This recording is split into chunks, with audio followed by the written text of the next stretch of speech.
Villers-Cotterêts, rebonjour, toujours sur le festival des mets et des mots. Donc nous sommes avec Alicia et on va parler du safran de Retz. Alors là c'est tout petit. Qu'est-ce que le safran? Alors le safran de base c'est un crocus et du coup c'est un crocus qui pousse en automne. Donc après les premières gelées vous avez un mois et après il sort de terre. Et c'est à ce moment-là que tous les matins on va cueillir les fleurs et on émonde dans la journée. Et on émonde, c'est-à-dire on enlève les trois petits pistils rouges. Les trois petits pistils rouges, voilà. Et on fait quoi des pétales? On les jette. On les jette? Oui, on les retourne à la terre. Ils retournent à la terre. On n'en a pas besoin. Alors les trois petits pistils rouges, donc nous, là moi je les vois, c'est vraiment tout petit.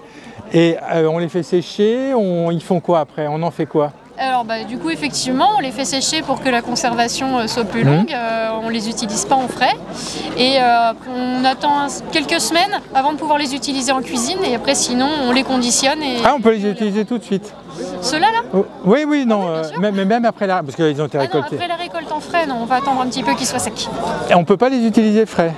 Ou ça n'a pas de saveur ou... Ça n'a pas de saveur, ça n'a pas d'odeur. Et en fait, c'est à partir du moment où il va sécher qu'il va diffuser son arôme.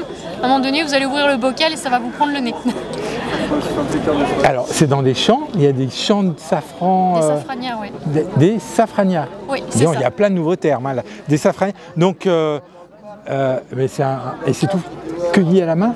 Tout est à la main, en fait c'est pour ça que ça coûte cher, c'est parce que rien n'est mécanisable, donc en fait vous récoltez vos fleurs à la main, vous émondez, donc retirez les trois pistils à la main. Donc on se baisse, on ramasse, on met dans un contenant et on va... Vous avez votre petit seau, vous cueillez vos fleurs et après tranquillement vous émondez chez vous.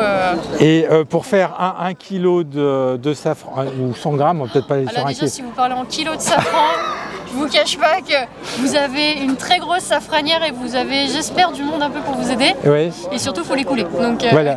Parce que là, il y a combien en poids? Là, vous avez 0,5 grammes. Oui. Et ça fait combien de fleurs? Pas à peu près, hein? Alors là, non, aucune idée? Je peux pas vous dire, c'est mon beau-père qui pourrait vous le dire, parce que j'ai pas la mesure en tête. Ah d'accord.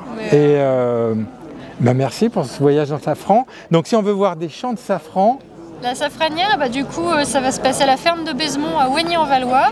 Et il faut se rapprocher de l'office de tourisme de Villers-Cotterêts si vous voulez. Généralement, on essaye tous les ans de faire un événement avec eux où les gens, pendant une demi-journée, peuvent du coup cueillir, émonder, se rendre compte un petit peu du travail. De la facilité du travail.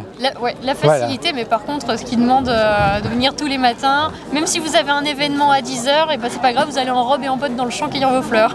Voilà.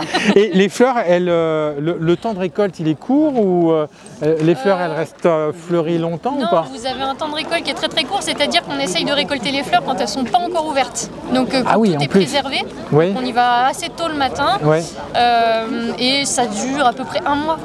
En fait vous travaillez 1 mois par an? Et le pire? Alors, 1 mois par an, je vous garantis, je gagne pas ma vie avec ça. Je taquine. Mais oui, par contre, c'est une culture qui demande une présence quotidienne 1 mois par an. Voilà. Le reste du temps, le bulbe fait sa vie. Et après les premières gelées d'automne, ça y est, il démarre.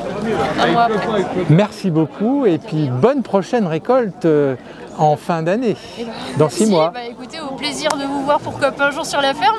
Merci beaucoup. Au revoir. Bonne journée, au revoir.